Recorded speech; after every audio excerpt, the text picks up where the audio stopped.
Bonjour et bienvenue. Alors, dans cette vidéo, on va parler des distances d'arrêt. On va pas vraiment étudier tout le freinage, n'importe comment ça se passe. On va étudier qu'un seul cas précis, le cas de vraiment du freinage en urgence.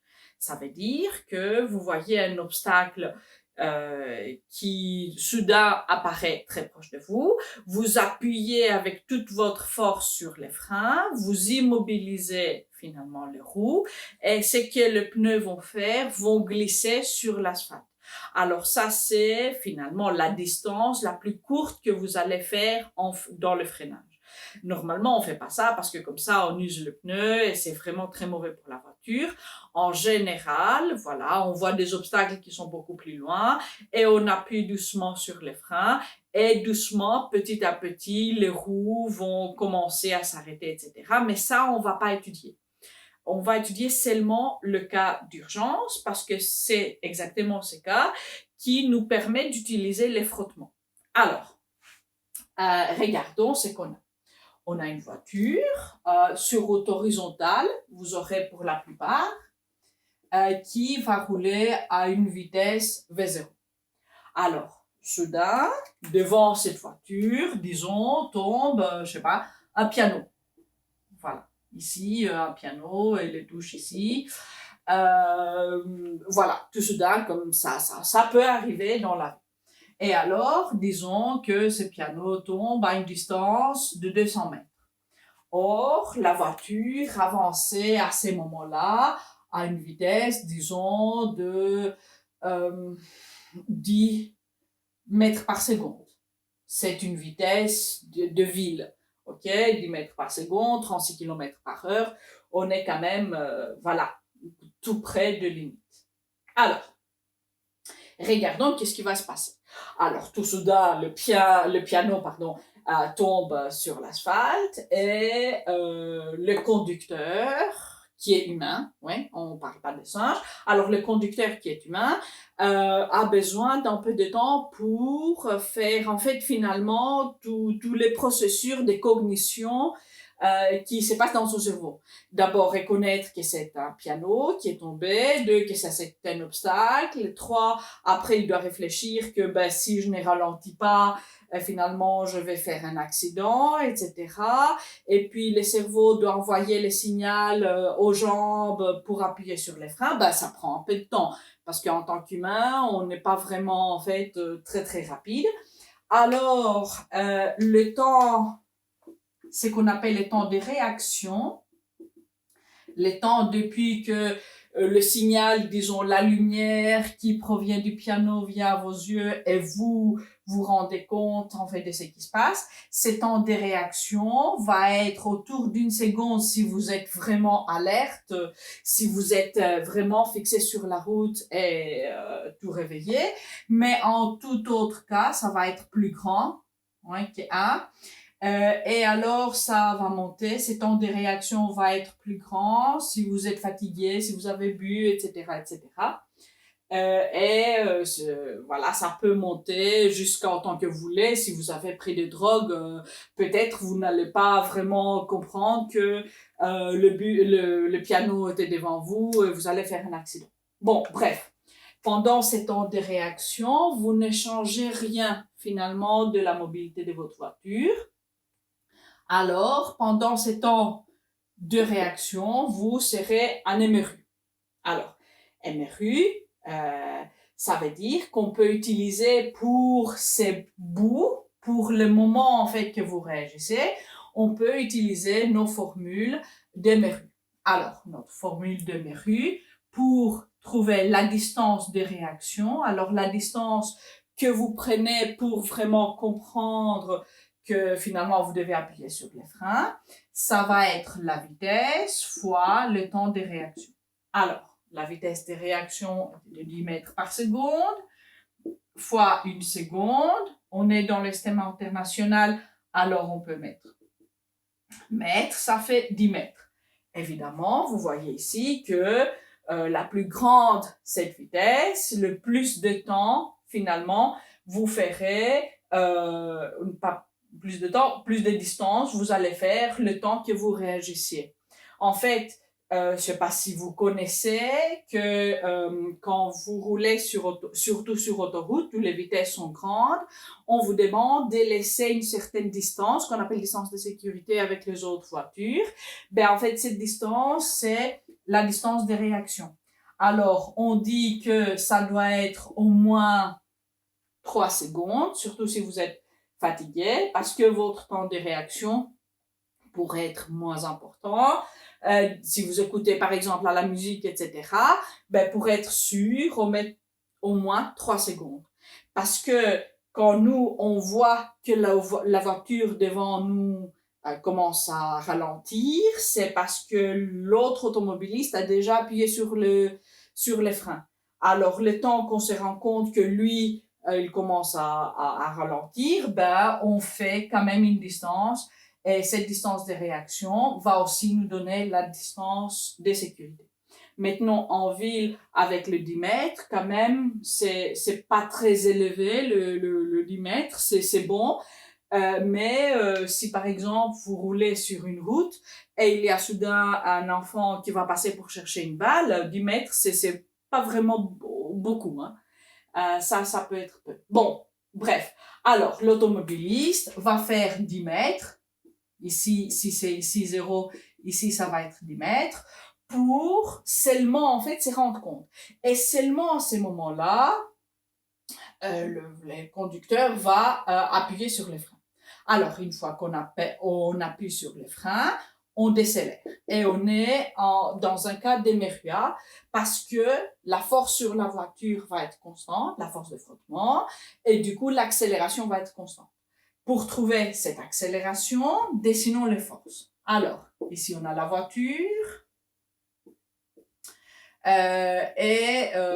voilà, le conducteur a déjà appuyé sur les freins. Alors, qu'est-ce qu'on a côté force?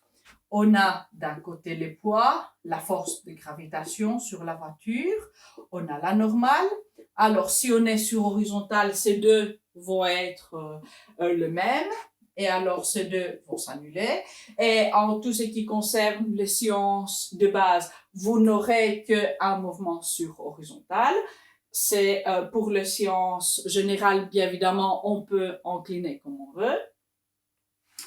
Et alors, ces deux forces vont s'annuler. On n'appuie plus sur l'accélérateur, alors il n'y a pas vraiment une force motrice. Et tout ce qu'on a, c'est une force de frottement. C'est une force de frottement qui se développe vraiment ici entre le pneu et la route. On a dit que les pneus sont à l'arrêt, ne tournent pas, et alors la voiture va glisser sur la route. Alors on peut prendre ces formes de frottement comme frottement cinétique. Et ces frottements cinétiques auront ou seront donnés par la formule le coefficient de frottement cinétique fois la normale. Alors, faisons notre axe aussi, parce qu'on aura à travailler en cinématique et en dynamique. Et alors, disons, l'axe va comme la vitesse. Maintenant, si l'axe de x va vers la droite, tandis que finalement la force résultante va de l'autre côté, on peut écrire que la force résultante sur la voiture sera négative et aura une valeur de moins le coefficient de frottement fois la normale. Maintenant, le coefficient de frottement entre le pneu et la route vont dépendre de la condition de nos pneus et la condition de la route et les conditions météo en plus. Alors, si par exemple il s'agit d'une route sèche, ça dépend évidemment le pays parce que ça dépend des conditions de route, mais disons que pour cet exercice, on va prendre 0,7. C'est quand même assez élevé. Ça veut dire que l'asphalte est bien, que nos pneus sont plutôt bien et qu'il ne pleut pas. Maintenant, en temps de pluie, évidemment, ça dépend où on est, la condition de pneus, la condition de route, etc. On peut avoir 0,4, mais on peut descendre 0,5, on peut descendre 0,4 et même 0,3. En conditions de gel, ça peut être encore pire. Sur certaines routes, ça peut être 0,2. Alors, vous voyez que ça vraiment dépend fort et ça va affecter finalement la distance qu'on va prendre pour s'arrêter. Maintenant, pour cet exercice, on va prendre le cas où la route est sèche et après, évidemment, je vais vous donner un défi où la route n'est pas sèche. Alors, je fais ça pour le moment et je vais prendre le cas où la route est sèche, alors tout va bien. Alors, la force résultante, ça va être la masse fois l'accélération de la voiture. Ça, c'est la deuxième loi de Newton. Et ça va être égal moins le coefficient de frottement qu'on a, le frottement cinétique, fois la normale. Et la normale, comme on est sur horizontale, va être égale au poids, alors M fois G. Vous voyez que la masse de la voiture va partir de deux côtés, ce qui nous donne finalement une accélération de la voiture qui va être négative parce que la voiture va décélérer et sera de 0,7 fois 10 parce que au 10 on est sur la Terre, on ne sait pas encore conduire sur d'autres planètes. Et alors ça va être mètres par seconde au carré, ce qui va nous donner une accélération de moins 7 mètres par seconde au carré. Alors, ayant l'accélération, on peut procéder via nos formules de Méria pour trouver les temps de freinage et la distance de freinage. Alors, la distance de freinage, c'est une distance qu'on va faire d'ici et plus loin. Alors, si ça, c'est la distance de réaction, je vais mettre bien ici. Après, je vais mettre la distance de freinage et on va calculer combien c'est. Alors, comment est-ce qu'on calcule maintenant la distance de freinage? La distance que la voiture fait du moment où le conducteur appuie sur le frein jusqu'au moment où on est vraiment à l'arrêt. On doit d'abord trouver le temps pour que ça se fasse. Et ça, on fait à travers l'équation de la vitesse. Alors, on dit que quand on est à l'arrêt, la vitesse est 0. Alors, on a 0, c'est V0. Voilà, on peut garder A fois delta T, mais après, quand on met la valeur, on voit que c'est négatif. Alors, on a 0 est égal, V0 c'est 10, moins 7 fois c'est delta T. On peut dire T freinage, le temps que ça va nous prendre de freiner. Alors, on voit que c'est T freinage, ça va être 10 sur 7 secondes. Pourquoi c'est 10 sur 7? Si c'est 10 va de l'autre côté, ça va devenir moins 10 est égal à moins 7T. Moins et moins vont devenir plus. Et alors, on divise par 7 et ça nous donne un temps de freinage qui est de 10 sur 7 secondes. Maintenant, une fois qu'on a le temps de freinage, on peut calculer aussi la distance de freinage. Pour cela, on va prendre la formule du déplacement et ce déplacement va être la distance de freinage. Et alors, ça va être, on va mettre ceci pour 0 parce qu'après, on va ajouter, on va additionner cette partie-là, la distance de réaction. Alors, on a 0 plus V0 fois delta T plus 1 demi fois l'accélération fois delta T au carré. Alors, V0, c'est 10 fois 10 divisé par T, moins parce que l'accélération est négative, 1 demi fois 7. Vous voyez, le moins 7 de l'accélération est sorti ici, fois 10 divisé par 7, et ça au carré. Et alors, ça, on va faire à la calculette. Et la réponse, comme on a tout dans le système international, va être en mètres.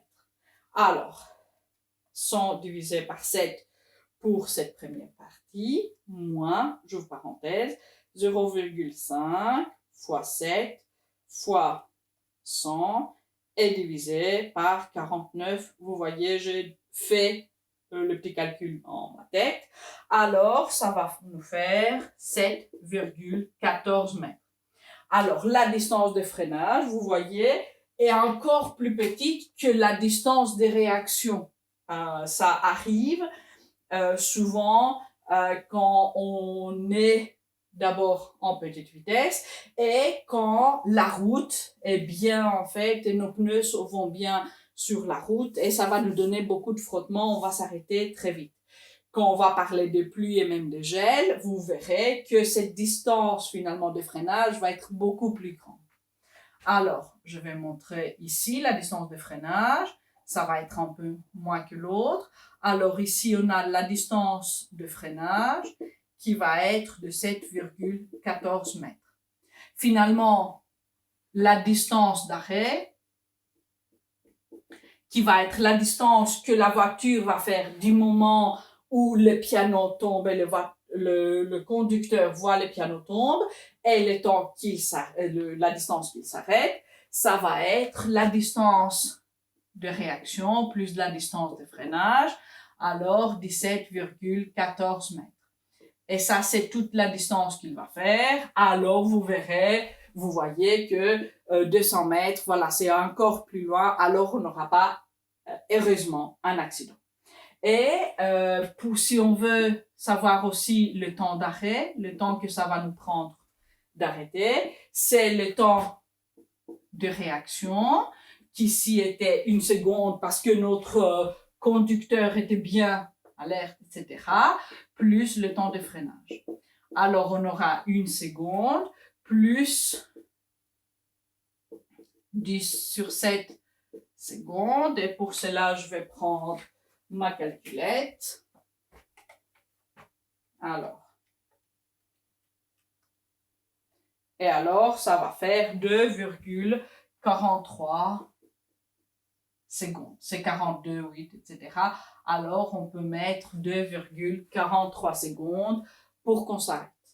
Évidemment, quand les conditions météo ne sont pas clémentes et quand la route glisse, la distance d'arrêt va être supérieure, le temps d'arrêt aussi.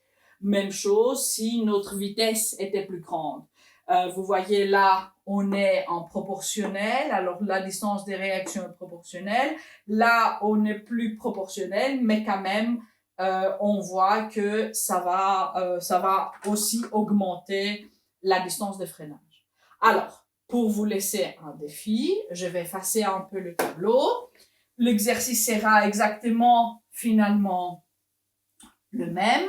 Alors, vous devez me calculer les distances de réaction, la distance de réaction, la distance de réaction, la distance de freinage, la distance d'arrêt où vous additionnez ces deux.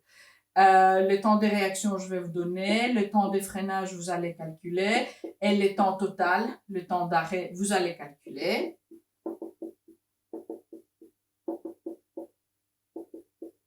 Et je vais vous donner. Alors, disons que notre vitesse est plus grande maintenant. On n'est plus en ville, on est en dehors. Alors, on va prendre 20 mètres par seconde. 20 mètres par seconde, c'est en 2 km par heure. Ce n'est pas quand même une vitesse qui est extraordinaire. Alors, disons qu'il pleut et qu'il a quand même eu beaucoup de pluie et le coefficient de frottement cinétique, c'est de 0,4. Évidemment, on est sur la Terre. Alors, j'ai 10 mètres par seconde au carré. Voilà le calcul que je voudrais que vous me fassiez. Vous m'envoyez les réponses au courriel. Vous connaissez maintenant voilà comment ça se passe. Pour le moment, je vous dis au revoir et à d'autres moments pour d'autres exercices. Ciao!